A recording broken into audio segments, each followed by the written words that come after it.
Assalamualaikum warahmatullahi wabarakatuh.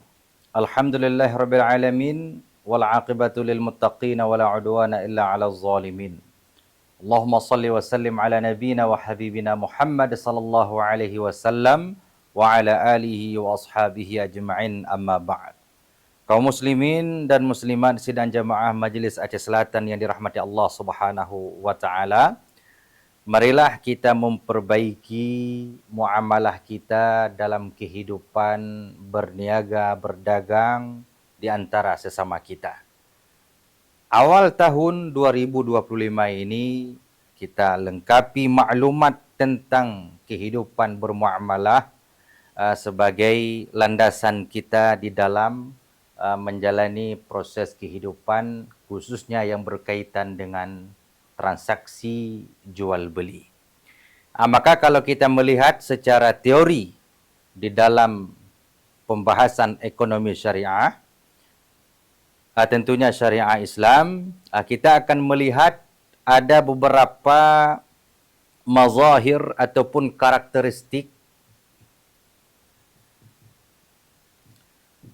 ekonomi Islam yang harus dipahami oleh setiap umat Islam sehingga mereka dalam melakukan usaha dagangnya tidak keluar daripada bingkai-bingkai syariah Islam yang sudah diatur oleh para ulama-ulama kita yang bersumber kepada Al-Quran dan hadis Rasulullah sallallahu alaihi wasallam. Yang pertama, sedang jamaah yang dirahmati Allah, karakteristik ekonomi syariah Islam itu adalah rabbaniyatul masdar.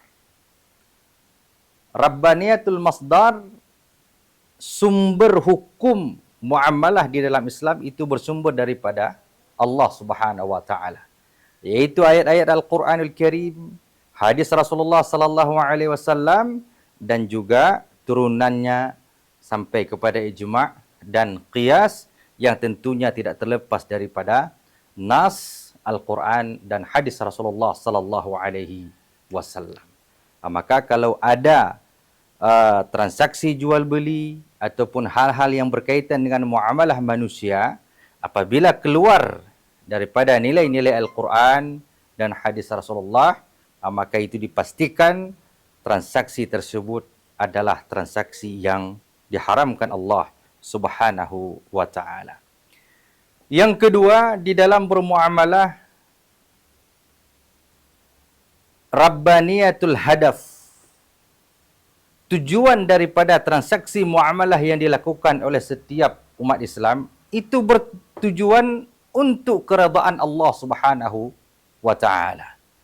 Jadi berdagang tidak semata-mata mencari keuntungan, tidak semata-mata mencari laba untung sebesar-besarnya, tetapi lebih dari itu kita mengharapkan keredaan Allah Subhanahu wa taala.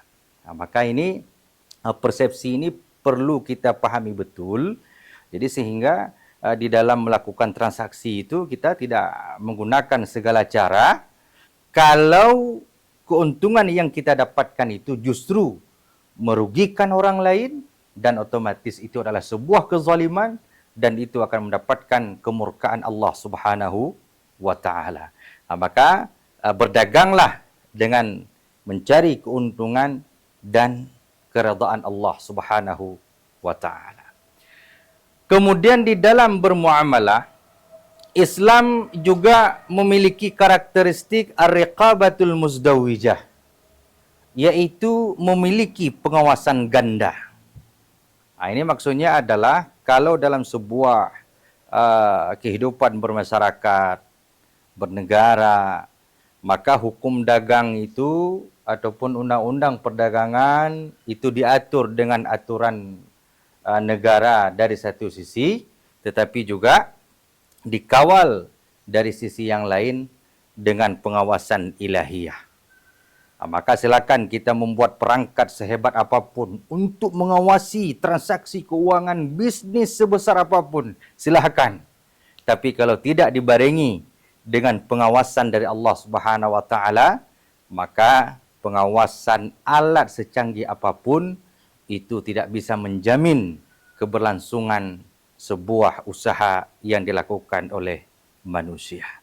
Maka jangan pernah berbohong dalam berdagang, jangan pernah menipu pelanggan, jangan ada tipu daya dalam jual beli, karena Anda bisa menyembunyikan tipuan Anda daripada pandangan manusia, tetapi Anda tidak pernah bisa menipu penguasaan Allah Subhanahu wa taala.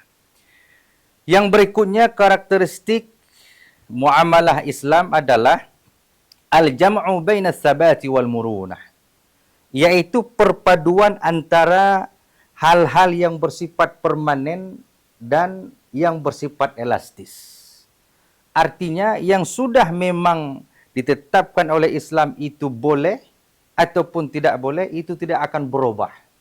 Namun pada hal-hal tertentu ada murunah, ada kelenturan, ada elastisitas dalam mengatur kegiatan transaksi di antara manusia.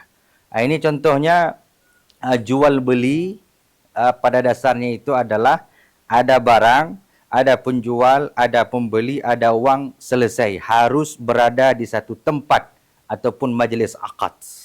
Ini ketetapannya.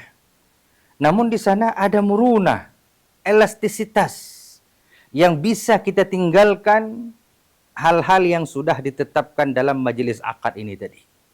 Maka pada hari ini berkembang ada jual beli online, pesan memesan barang, bai'us salam dan lain sebagainya.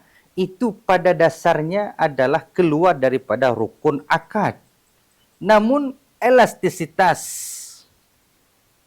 muamalah syariah kita itu membenarkan pesan memesan barang, jual beli online selama memenuhi syarat-syarat dan ketentuan yang sudah diatur di dalam jual beli bai'us salam. Yang berikutnya di dalam bermuamalah kita harus memahami at-tawazunu bainal madiyati war-ruhiyah. Dalam berusaha, dalam bertransaksi, dalam berniaga, kita harus menjaga keseimbangan antara nilai-nilai materialistik dan nilai-nilai spiritual. Jadi jangan siang malam cari uang, berdagang, berusaha, tetapi kita mengabaikan kebutuhan batiniah, ruhiyah kita, spiritualitas kita, nilai-nilai ibadah kita kepada Allah Subhanahu wa taala. Maka sungguh sangat disayangkan kita hidup di dunia ini mencari rezeki Allah Subhanahu wa taala, tetapi dalam mencari rezeki, salat kita abaikan, ibadah yang lain kita abaikan, kumandang azan seakan-akan tidak pernah terdengar di telinga kita. Kalau berusaha bekerja di bulan Ramadan, puasa pun tidak pernah dilaksanakan. Ibadah-ibadah yang lain juga tidak pernah dilaksanakan. Maka dalam berusaha, dalam bekerja, harus kita jaga keseimbangan antara kebutuhan materialistik kita dengan proses ibadah yang kita lakukan.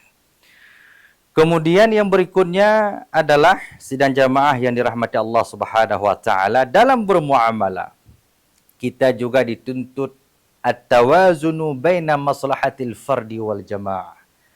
Kita harus menjaga keseimbangan antara kemaslahatan pribadi kita dan kemaslahatan orang banyak. Jangan berdagang, jangan berusaha, jangan bekerja untuk kepentingan pribadi, sementara mengganggu ketentraman dan kenyamanan masyarakat lain. Misalnya, kita berusaha ternak hewan, tapi hewan itu kita lepaskan, baik itu kambing, kerbau, sapi.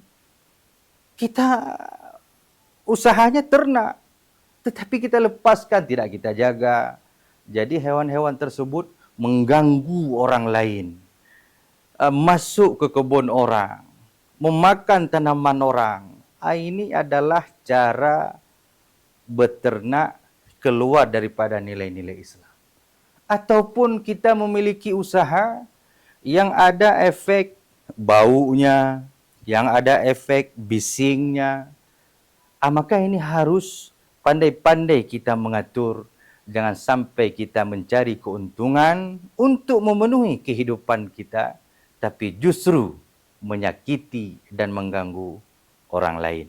InsyaAllah, kalau keenam hal ini bisa kita jaga di dalam muamalah kita, di dalam transaksi kita, di dalam pekerjaan kita, insya-Allah kita akan mendapatkan hablum minallah dan hablum minan nas di dalam kehidupan ini.